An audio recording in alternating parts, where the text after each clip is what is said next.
Yes. Labda kule Tanzania majina kamili unaitwa? Mimi naitwa Tony Faida. Tony Faida ni Msukuma. Maana ni jirani hapa Mwanza. Mwanza, Tanzania. Yes, pasa nimeishi sana Dar es Salaam almost miaka 11. Yeah. Huko Kenya umekuja lini? No way back. So mimi Kenya ni nyumbani. Nimekuja muda mrefu sana. Sasa hizi na almost 6 months. Miezi 6. Yes, huwa nakuja naondoka but now nimekuja Class. Yes, class mwenyewe. Nimeweka makao huko. Yeah. Okay, tupe habari yako ya muziki ulianzia wapi? Kwa vipi? Tanzania inajulikana kwa sifa kubwa za muziki, kuna vipawa wasanii wengi kule. Wewe unaweza tueleza vipi ulijipata vipi kwenye mambo haya ya usanii? Mimi historia yangu ni ngumu kidogo kwenye music. Kwanza mimi mwenyewe sikuamini kama naweza kuwa na talent. Nje tu ya watu ambao walikuwa wanizunguka walikuwa hawaamini kwenye talent yangu, but mimi mwenyewe sikuwa naamini. Nilikuwa ni mtu ambaye nimetokea maisha hali ya chini sana. Understand? So wakati niko shule nikawa najaribu but sikuwahi kuwa na confidence ya kuperform mahali popote. Umeona, but baada ya miaka kwenda sana nikaja kamaliza shule na nini, nikaingia kwenye shida kidogo na familia. Nilikuwa na ugomvi kidogo na babangu mzazi. So hiyo ilinipa maisha magumu sana. Kwa nikaona sasa ukiwa umri nilikuwa na miaka 12. Miaka 12. Historia yangu ni ngumu sana. So baada ya hapo nikawa naona sina mtu wa kumkimbilia. Sina friend, yani sina ndugu ambaye yuko upande wangu.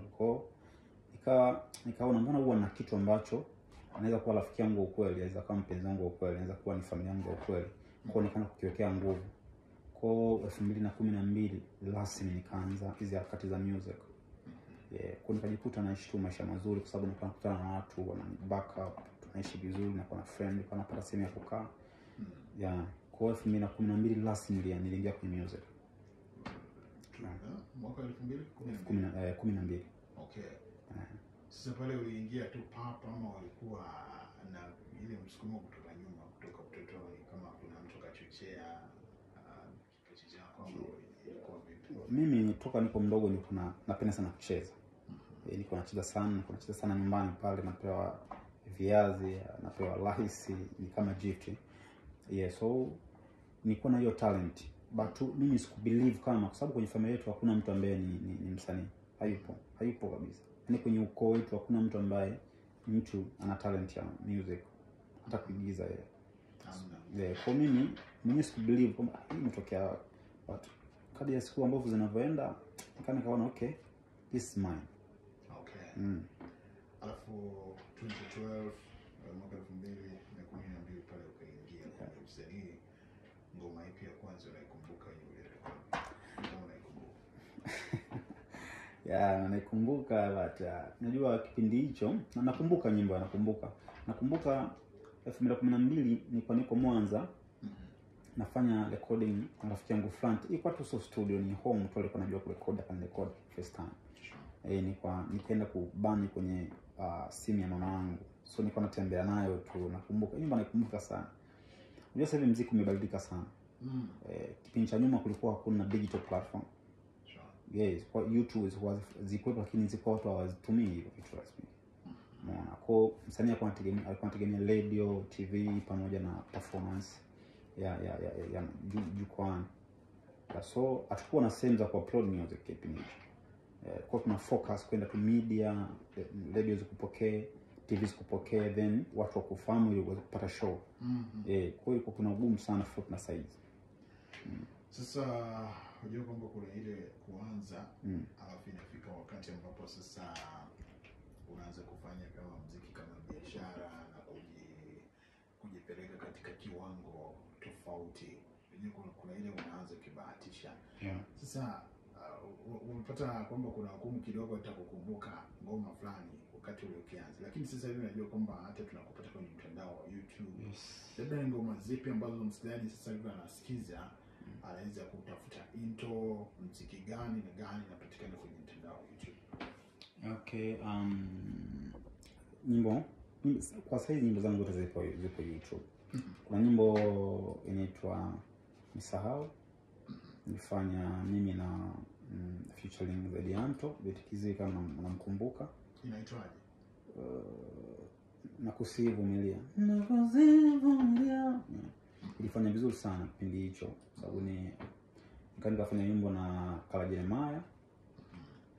Kala Jeremiah huko YouTube inaitwa Nisahau. So nikaanza kufanya pia za kwangu peke yangu. Yeah. Latest one ambazo kuja kando na ile labda ambayo launch officially, hiyo kwamba sio hiyo peke yake. Ndio kwamba kuna zingine singles ambazo umefanya pia labda ziko kwenye mtandao ama ziko kwenye mtandao. Yeah. What's your Nauliza kwamba kando na ile ambayo ulifanya na ule jamaa Bidikiziwe, Zanto. Yes. Na wakati nyingine nimesahau niko na Kala Jeremiah. Nifanya nyimbo na Kuna ngoma hapa nimekutana naye inaenda kwa jina Sina. Hiyo ni afanya ngoma Sina. Yes, Sina ni big song. Big song. Kama mwaka mmoja umepita tangu iweke kwenye YouTube. Yeah. Alafu gani nyingine? Kuna nyimbo inaitwa Hayapo Tena. Kuna nyimbo inaitwa Unikumbuke. Umefanya ngoma pia na Maua Sama. Yes, yeah. Into ndio kwenye mapenzi. Yeah. Alafu mbona hujafanya ngoma na msanii kutoka Kenya? Hiyo ndio natafuta. Ngoma hii kule wasanii wengi sana ndio umekutana na wasanii wa gani, lakini mbona sipatani na ngoma kutoka msanii wa Kenya? Ama ndio unashughulika kwa studio? Unajua muziki uko na nature tofauti sana.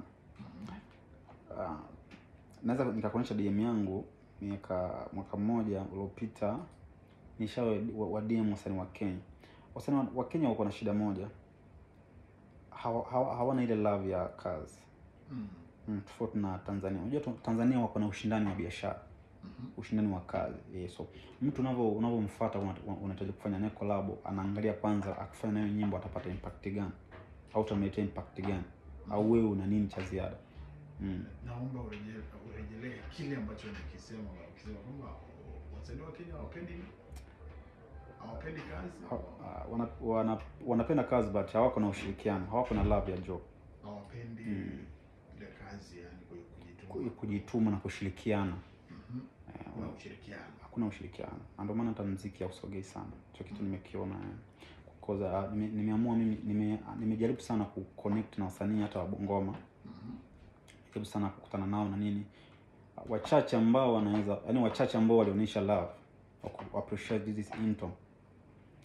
Yes, unaweza mpelekea mtu idea kama muziki sasa hivi unahitaji hivi, unahitaji hapo, unahitaji hiki.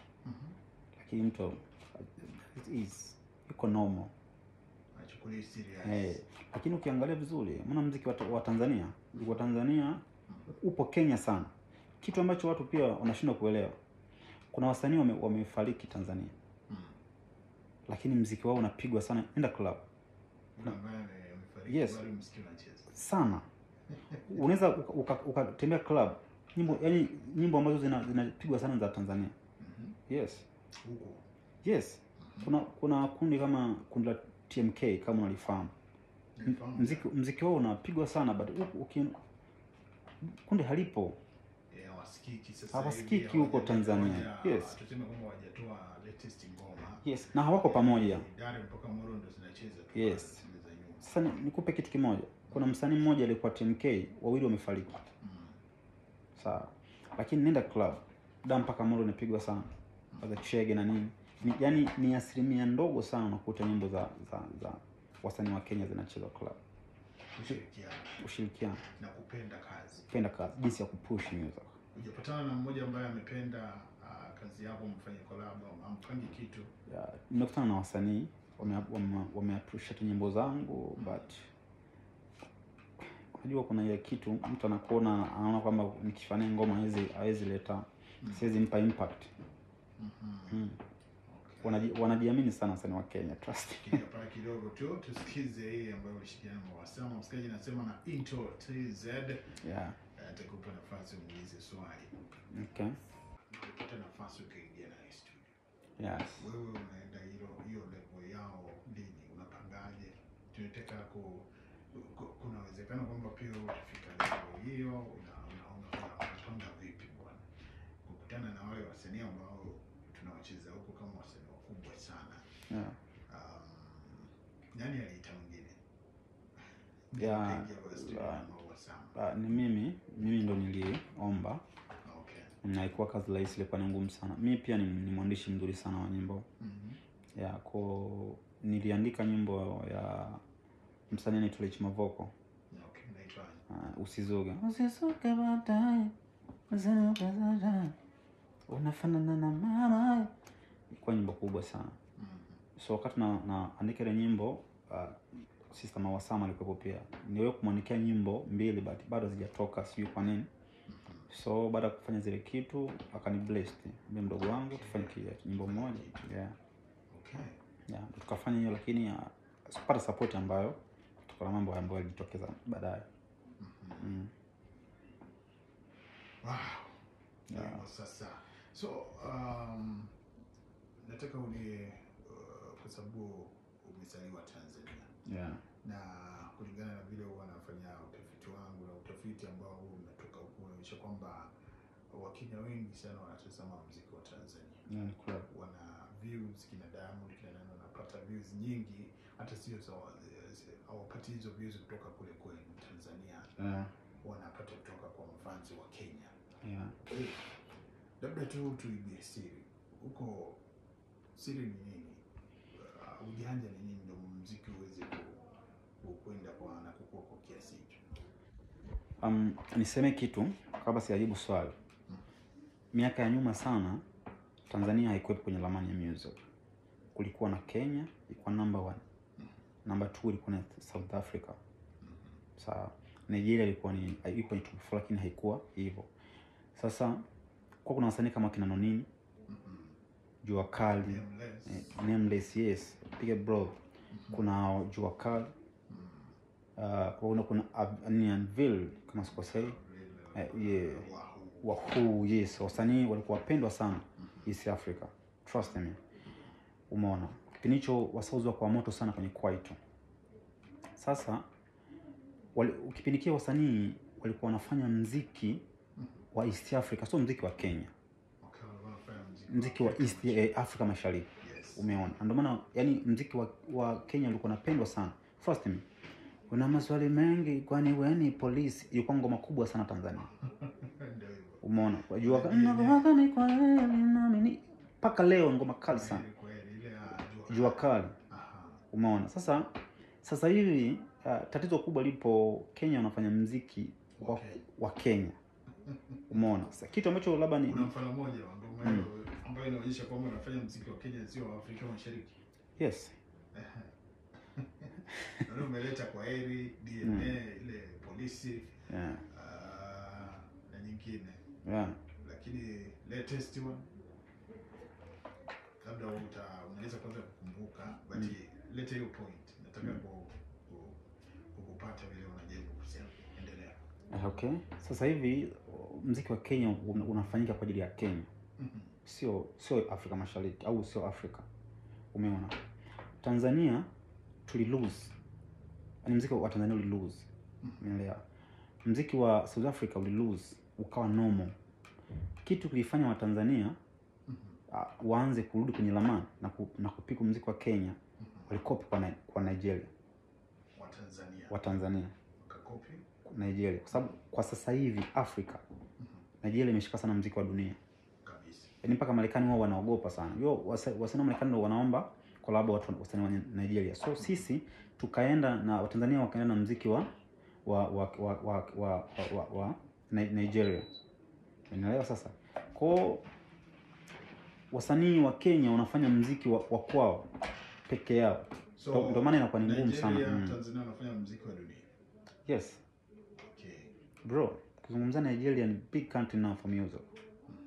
Afu inafuata Tanzania. muziki wa South Africa ulikufa, imekuja mapiano, imetake over, kwa wamerudi namba 2 pale. Sasa niambie msanii gani wa Kenya ambaye anafanya poa? Ni mmoja tu, trust me. BN from South Soul. BN. Huyo jamani hatari sana. Anapendwa sana Tanzania. Na yuko na ndio maana fuatilia hata lifestyle yake ya music. Anafanya collab na nchi mbalimbali kwa sababu ni mtu ambaye anafanya muziki wa Afrika na dunia. Yes, na dunia. Sio wa Kenya. Sio wa Kenya. Yule ukimpa collab na kumaliza kabisa. Anaimba kama Mtanzania, anaimba kama Mnigeria. Kuna msanii gani mwingine wa Kenya ambaye anaombwa collab kama BN? Hakuna. Sasa ujanja ni watu wasanii wafanye muziki mzuri wa dunia nzima. Kitu cha kujiuliza, kwa nini wa Kenya wengi wanapenda muziki wa Tanzania? Kwa sababu ni muziki soft, muziki mzuri. Umeona? Naweza nikazungumza vibaya but naomba tumzungumze ili nieleweke kwa sababu umeniuliza swali. Hiyo ni mtazamo wako. Mtazamo wangu. Kuna yule ambaye atasema kivingine. Okay. Nilikuwa naongeza kwamba ilitokea tafulani kati ya Diamond na Will Paul. Kwa msanii ambaye ana mind ya biashara ya muziki. Hiyo ndio ilikuwa chance ya ku take over East Africa. Lakini mwisho wa siku hakuna kichotokea. Kaja kutoa nyimbo na NSB ambao Mkenya mwenyewe hawezi isikiliza, akaenjoy. Si ndio? Bingli. Hiyo nyimbo mimi siwezi sikiliza. So muziki. Tujifunze sana kwa BN. Nimekumbuka kuna msanii anaitwa anakaa Mombasa anaitwa Masauti. Big artist from Masauti. Ni msanii mkali afu anajua sana kuandika. Basi tu Wakenya wamwangalie kwa jicho kubwa. Sasa licha ya kwamba wasema wasanii wa Kenya waliacha kuimba muziki wa Afrika Mashariki wakaanza kuimba wa Kenya, lakini angalau kuna wale ambao kulingana na wewe unaona mfano BN Masauti yupo. Masauti. Kuna wasanii wa kike, tuko na Nadia Mukami, hujamsikiza? Namsikiliza sababu namsikiliza. Sasa umeona kama huyo kwa wasanii wa kike ameingia sana Tanzania. Kuna Noville wa kike. Yes. Tuko na Avril. Huyo kidogo ametulia, hajasikika sana. Kuna msanii hapa katikati. Hata ametoa nyimbo yake inaitwa Zawadi hapa juzi. Yuko na Ibla. Okay. Anaitwa nani? Jina limenitoka kidogo. Yes. Sasa unajua kidogo tuko na msanii Fina. Tanzania, si ndio? Yes. Mbona msanii anatafuta collab Kenya sana? Sasa hiyo ni nauliza kulingana vile wewe unasema. Nitakujibu. Lakini huyo msanii amefanya collab sio Otile Brown, Will Paul na ndio wengine wengi hapa. Na kulingana na mimi ni kwamba anatafuta umaarufu awe na soko huko Kenya. Yes. Kuna sababu mbili za collaboration kwa wasanii. Moja, kutafuta marketing mpya, audience wapya. Lakini sababu kuu sana ukiachana hiyo ni unajua kitu ambacho Tanzania hawana, Kenya wanacho. RPM ya YouTube iko chini sana kwa wasanii wa Tanzania. Yaani unaweza kuwa na views 1 million lakini ukaingiza pesa kidogo sana. Hailipi. Lakini Kenya iko juu ya Tanzania. Ndio kitu hicho unabidi ushangae. Kwa ukiona sana wasanii wanatafuta collab kwa Kenya, mindset ya business. Anataka apate subscriber wa Kenya na fans wa Kenya. Kwa sababu akipata fans wa Kenya, Mtanzania akiangaliwa na watu 100,000, kwenye malipo anapata pesa nyingi sana kuliko ni 500,000 ya Tanzania. Unaelewa? Walipimia YouTube ya yes.